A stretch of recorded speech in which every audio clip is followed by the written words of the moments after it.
Now, you know as well as I that illicit tobacco is a scourge across the country thanks to the ridiculously high cigarette tax. And so the states are scrambling to do something about all these shops popping up, and I feel sorry for them. I mean, the feds created this problem.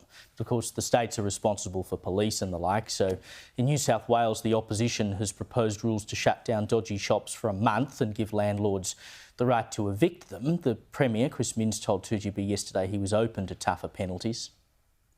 I had to think about it overnight, and I think she makes some really good points. And we'd be silly to just reject an idea because it comes from the opposition. You'd also know, Ben, I would prefer to do this, have a new regime, a tougher approach to illegal tobacco, alongside what I would regard as a common sense approach from the Commonwealth, where they drop the excise.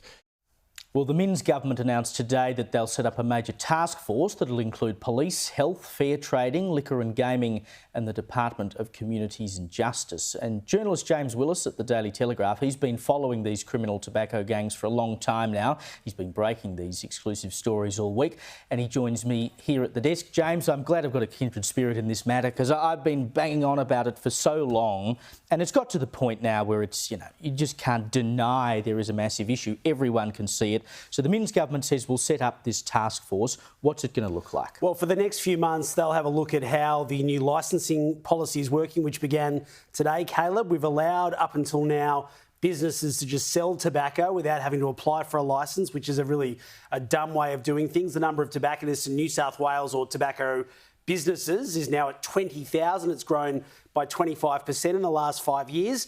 And so this is going to have a look at where the laws can be tightened. Critically, it involves police. Now, where there is still a to and fro, and I think as much as I do feel sorry for the states, and I'm the number one supporter of police, I do wonder whether there is going to be a time when police do have to get down and dirty and get involved in this with the day-to-day compliance. We know that the presence of police in a pub or in a venue tends to have people sort of stand up and do the right thing.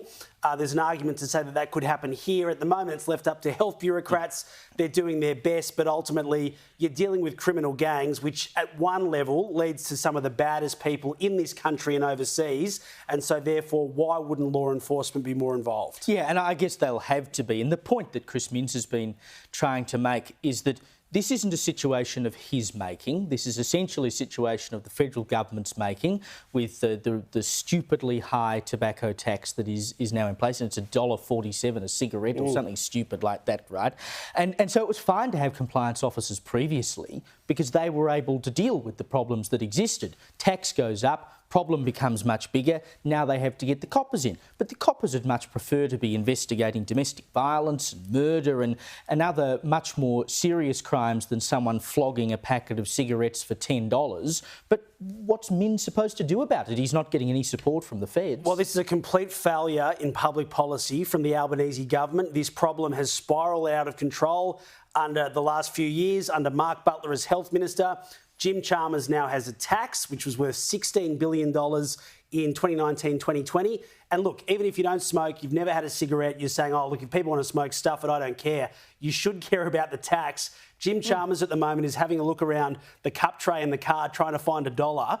This is $9 or at least $8 billion a year we're missing out on because people aren't buying legal cigarettes. Now, if the number of people smoking had fallen off a cliff, you'd say, well, we've won the war against big tobacco. But that's not the case. These tobacconists are the only business that are doing well in town. They're popping up on every street corner.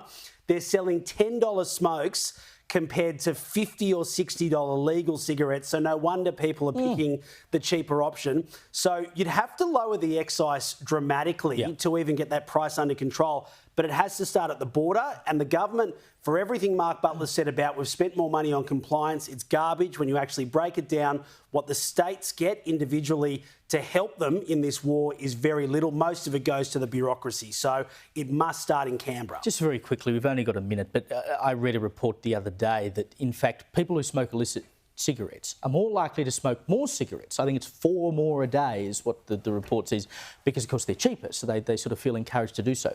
This would have to be one of the biggest failures of public health policy in a long time. You deal with people in and around this stuff every day. What's your feeling about why the federal government won't move? I think they are convinced that if they can run big tobacco out of town, the big guys, then they will be a win, and then they can deal with the rest of the market. So they've got two wars going on, one against the criminal syndicates, which they largely created or helped flourish because of the excise, and then you've got big tobacco, and they'd be happy for big tobacco to leave Australia and then deal with the rest. I mean, the problem is that just doesn't work, and so that report is right. The other issue entirely is vapes, which has hooked kids more than anyone else.